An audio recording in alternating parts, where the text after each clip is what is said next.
Assalamualaikum. Setelah kita membahas Kerajaan Rokan, kali ini kita akan membahas Kerajaan Pekaitan. Sejak pertengahan abad 15, sesudah pudahnya Kerajaan Rokan pertama di Kota Lama, maka berdiri Kerajaan Rokan bernama Kerajaan Pekaitan, yang mengambil nama berdasarkan nama negeri tersebut, yaitu Negeri Pekaitan. Rajanya bergelar Yang di-Pertuan Besar Sungai Daun, yang memiliki nama asli Raja Kunto. Negeri Pekaitan terletak di seberang bagan Siapi-api, di sebelah barat Sungai Besar, kira-kira 5 km dari pinggir muara Sungai Rokan. Raja Pekaitan terkenal sebagai seorang yang senantiasa ingin bersenang-senang dengan rakyatnya. Jika membuat kenduri, kadangkala pesta jamuan makanannya sampai 40 hari 40 malam, dan dimeriahkan pula dengan bermacam-macam permainan seperti silat, tari, catur, menyambung ayam, dan lain sebagainya. Ibu kota kerajaan bernama Pekaitan. Menurut cerita rakyat yang diceritakan turun-temurun, kota Pekaitan sangat luas dan ramai. Pemukiman berderet-deret mulai dari Pekaitan sampai ke Siarang-Harang. Dilukiskan bumbungan rumah penduduk taut bertaut dan sambung menyambung, sehingga kucing tidak perlu berjalan di atas tanah, cukup berjalan di atas atap dan perabung rumah penduduk, mulai dari Pekaitan sampai di Siarang-Harang. Kalau dihitung, panjang kota Pekaitan kira-kira 25 km. Penduduknya makmur dengan bermacam-macam mata pencarian seperti bertani dan berniaga. Berbagai macam rempah-rempah hingga daun nipah, rotan damar, dan berbagai hasil hutan lainnya diperdagangkan di Bandar Pekaitan yang terkenal pada waktu itu dengan pelabuhan alamnya. Cerita kebesaran pelabuhan Pekaitan ini bahkan dapat disandingkan dengan kebesaran pelabuhan Pasai dan Malaka yang tersohor itu. Seperti halnya pelabuhan Pasai dan Malaka, maka pelabuhan Pekaitan ini sangat ramai dan disegani oleh kapal dagang dari India, Arab, Tiongkok maupun kapal-kapal Portugis dan negara Eropa lainnya.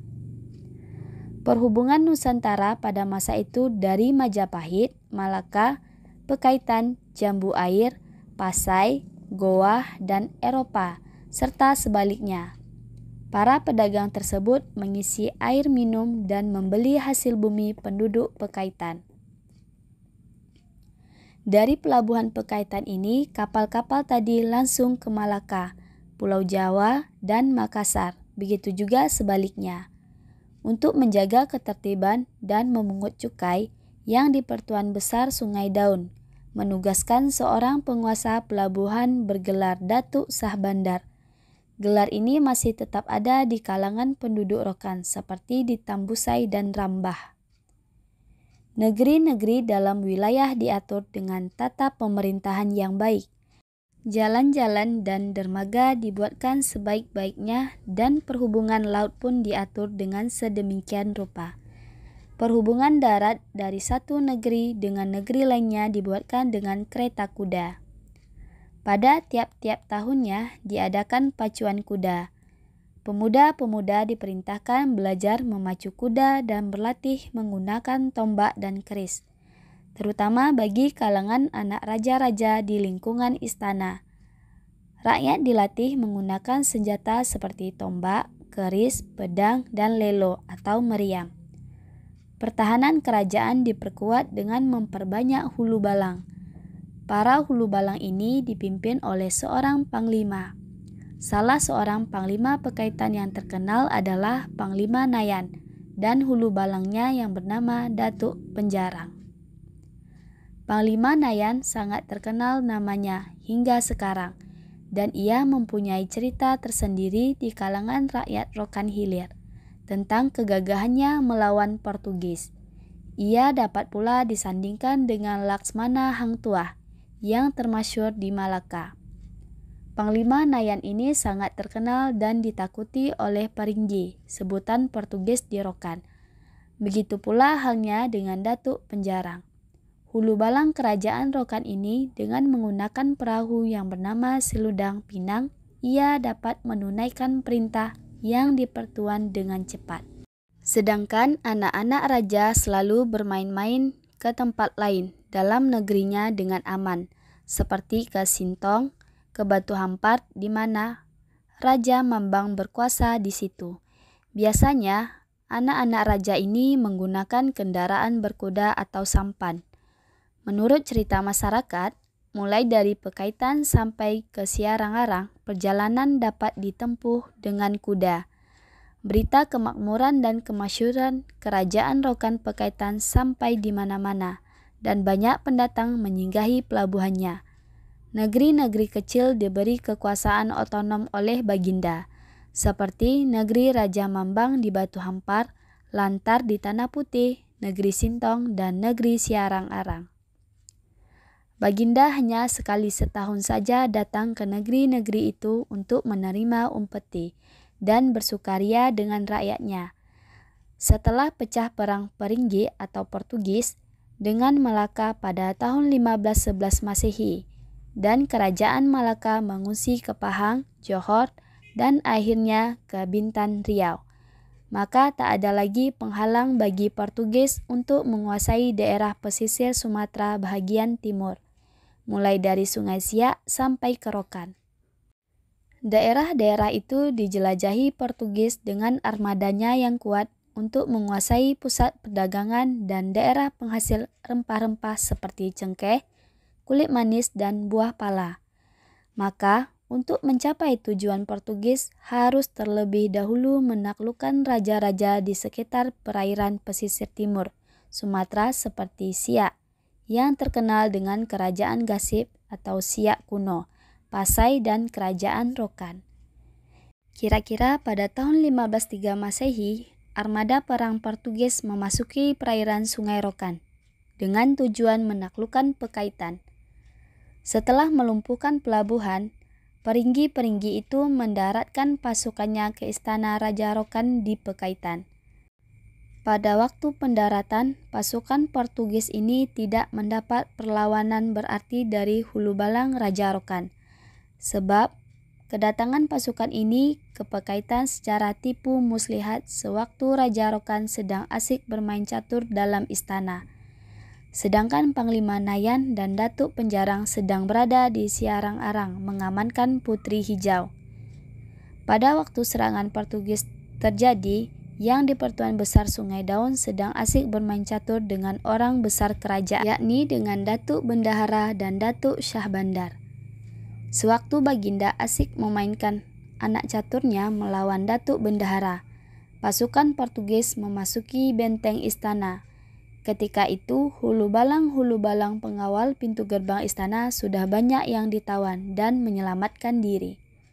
Dalam versi cerita rakyat, dikisahkan saat Raja Rokan asik bermain catur, pengawal mengabarkan Portugis telah datang menyerang Pekaitan. Raja Rokan malah memplesetkan kata-kata pengawal istana yang menyampaikan informasi kedatangan musuh dengan keadaan yang ada dalam catur. "Jika musuh masuk ke sini, maka aku pergi ke sini," kata sang raja, sehingga dengan mudah Portugis menawan sang raja. Pada bagian lain disebutkan Raja Rokan hanya bisa menyelamatkan diri, permaisuri dan anak-anaknya serta harta istana lalu mengungsi ke Siarang-Arang. Beberapa saat sebelum Peringgi menguasai istana raja, yang di Pertuan sempat melemparkan caturnya ke dalam kolam di depan istana. Menurut cerita rakyat setempat, tapak catur itu terbuat dari emas. Bingkainya dari suasa, anak-anak caturnya dari emas, sedangkan cembul catur itu terbuat dari intan. Catur ini sengaja Baginda pesan dari India, sebagai permainan hobi Baginda sehari-hari. Setelah raja dapat menyelamatkan harta benda dan alat-alat kerajaan, seperti mahkota, keris, pedang, dan lain-lain, beliau pun berangkat bersama Datuk Bendahara dengan menunggang kuda menuju Siarang-Arang. Sedangkan Peringgi sibuk merampas harta benda rakyat dan harta kerajaan yang tersisa dalam istana. Pekaitan dikuasai dalam waktu yang singkat sekali. Dengan perlawanan yang tidak berarti, Peringgi yang datang menyerang adalah pasukan yang sebelumnya menyerang Malaka 2 tahun yang lalu. Setelah Portugis menduduki istana Raja Pekaitan, rakyat Pekaitan mulai mengungsi ke hulu Sungai Rokan, yaitu ke Batu Hampar, Tanah Putih, Sintong, dan terus ke Siarang Arang. Mereka menempuh 2 jalur jalan, yaitu jalan darat dan jalan sungai. Jalan darat dengan berjalan kaki dan mengendarai kuda atau menyusuri Sungai Rokan dengan perahu. Sejak 1513 Masehi, pelabuhan Pekaitan dijaga ketat tentara Portugis. Kemudian, beberapa tahun berikutnya, Batu Hampar pun dikalahkan Portugis. Di sini kemudian Portugis membangun sebuah benteng pertahanan. Sisa-sisa benteng ini hingga sekarang masih ada. Sebut penduduk setempat dengan nama Parit Peringgi. Setelah Malaka dan Pekaitan dikalahkan Portugis, Aceh datang menyerang Portugis di Rokan. Pada masa itu, armada Aceh merupakan pasukan laut terkuat di Selat Malaka. Aceh berhasil menghalau Portugis yang sempat menaklukkan Samudra Pasai pada tahun 1512. Tetapi kejayaan Aceh pun tidak dapat bertahan lama, sebab pasukan Portugis bertambah ramai, dibantu kapal-kapal perang yang baru tiba dari Goa. Saat Baginda yang di-Pertuan Besar Sungai Daun mengungsi ke Siarang bersama-sama dengan Datuk Penjarang dan Putri Hijau, datang pula serangan dari Aceh. Di Siarang Arang sekarang ini dapat dilihat bekas peninggalan dalam gua batu. Ada meriam dan sebuah capeng peninggalan Putri Hijau. Sedangkan Panglima Nayan kembali ke hilir Pekaitan. Di sana ia mengadakan penyergapan secara kecil-kecilan terhadap Portugis. Pasukan Panglima Nayan sangat ditakuti oleh Portugis karena bandar Pekaitan telah ditinggalkan rakyat Pekaitan. Portugis akhirnya meninggalkan Pekaitan. Pada tahun 1539, Sultan Aceh Ali Mughad Shah atau dikenal dengan sebutan Al-Kahar menyerang Aru. Aceh berusaha menawan Putri Aru atau Putri Deli, yang kemudian banyak ahli sejarah menyatakan putri tersebut tidak lain adalah sebagai Putri Hijau. Sebelumnya, Putri Hijau berhasil meloloskan diri dan melarikan diri ke Rokan. Setelah Aru jatuh, Aceh kemudian memasuki Sungai Rokan. Portugis yang sempat menguasai muara Sungai Rokan menyingkir kembali ke Malaka. Hal itu tidak menghentikan langkah Al-Kahar untuk terus menyerang Portugis hingga ke Malaka. Dalam penyerangan ke Sungai Rokan, pasukan Aceh berpapasan dengan kapal Portugis di Tanjung Bangsi, dekat perbatasan Sumatera Utara Riau. Setelah terjadi saling kejar-kejaran dekat perairan Pulau Jemur, sebuah kapal Portugis berhasil ditenggelamkan armada Aceh. Sebagian pasukan Aceh yang ditugaskan mencari Putri Hijau tidak berhasil menaklukkan kerajaan Rokan yang telah mengungsi ke Siarang Arang pasca penyerangan Portugis. Panglima Nayan dan Datuk Penjarang sebaliknya malah berhasil menghancurkan pasukan Aceh di Siarang Arang. Sisa-sisa pasukan Aceh kemudian melarikan diri ke Kuala Manoto, kemudian memotong jalur darat menuju Panai. Kerajaan Rokan yang mengungsi ke Siarang Arang ini hanya dapat bertahan sampai di akhir abad ke-16. Sesudah itu, tidak terdengar ada cerita kelanjutan kerajaan Rokan tersebut.